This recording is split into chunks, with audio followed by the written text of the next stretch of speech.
কয়েদিদের পালানোর ঘটনায় জেল ভেঙে খুব স্বাভাবিকভাবেই আতঙ্ক উদ্বেগ বাড়ছে পানি ট্যাঙ্কি সীমান্তে, যেখানে ভারতীয়দের এবং বুঝতেই পারছেন সুরক্ষারা নিরাপত্তা রক্ষীরা তারা একেবারে নিরাপত্তায় কড়া নজর রেখেছেন। কি ছবি তুলে ধরেছেন আমাদের প্রতিনিধি উজ্জ্বল মুখোপাধ্যায়, দেখুন।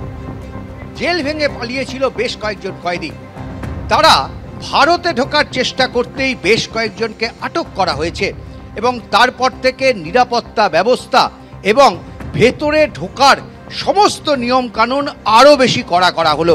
প্রথমত যারা ভেতরে আসতে চাইছেন তাদেরকে নির্দিষ্ট কারণ দেখাতে হবে যে কেন নেপালের কোনো বাসিন্দা তারা ভেতরে ঢোকার জন্য চেষ্টা করছেন বা তারা ভারতে আসতে চাইছেন।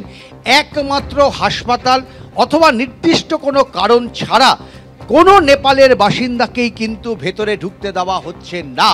এরপর এসএসবি এই চেকিং করার পরও কিন্তু এখানে আরও একটা কাউন্টারে রাজ্য পুলিশের পক্ষ থেকে চেকিং চালানো হচ্ছে, অর্থাৎ এসএসবি এখানে ছাড়ার পর এখানে এসে আবার তাদের নাম নথিভুক্ত করতে হচ্ছে, কেন তারা আসছেন, কেন তারা নেপাল ছেড়ে ভারতে আসতে চাইছেন, তার সমস্ত কিন্তু নথিপত্র এখানে দেখাতে হচ্ছে, জমা দিতে হচ্ছে এবং তারপর এই নথি পাওয়ার পরই কিন্তু তারা ভেতরে যাওয়ার অনুমতি পাচ্ছে, না হলে বাকি কাউকে ভেতরে যাওয়ার অনুমতি দেওয়া হচ্ছে না। দুদিন ধরে জেনারেলি এখানে movement of Indian citizen who are standard in Nepal ওনারা মুভমেন্ট করছেন এখানে।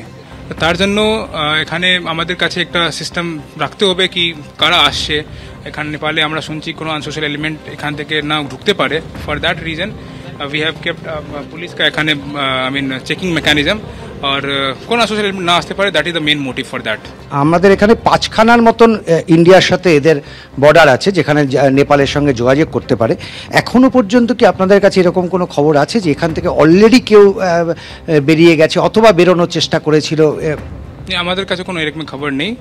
আর আমরা যেতগুলো ডকুমেন্ট দেখছি ভেরিফিকেশন ভালো করে করছি আমরা, আর আমাদের কাছে কোনো এরকম খবর নেই। ইতিমধ্যে কি ওরা পাঠিয়ে দিয়েছে যে কারা কারা পালিয়েছে তার কোনো ডকুমেন্টস আপনাদের কাছে ইতিমধ্যেই? আমাদের কাছে এখন নেপাল যে অথরিটি আছে তার থেকে কোনো কমিউনিকেশন করা হয়নি, তো আমরা নিজেভাবে এখানে ডকুমেন্ট ভেরিফিকেশন করে বার করছি কি ঠিকঠাক লোক ঢুকছে কিনা ইন্ডিয়াতে। মূলত কয়েদি পালানোর পর থেকেই এই কড়া নিরাপত্তা ব্যবস্থা।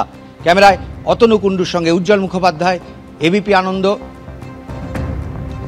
নেপালে নৈরাজ্য চলছেই, আর এবার সেনার সদর দপ্তরের সামনে সংঘর্ষ। সেনার সদর দপ্তরের সামনে আন্দোলনকারীদের মধ্যে ব্যাপক সংঘর্ষ।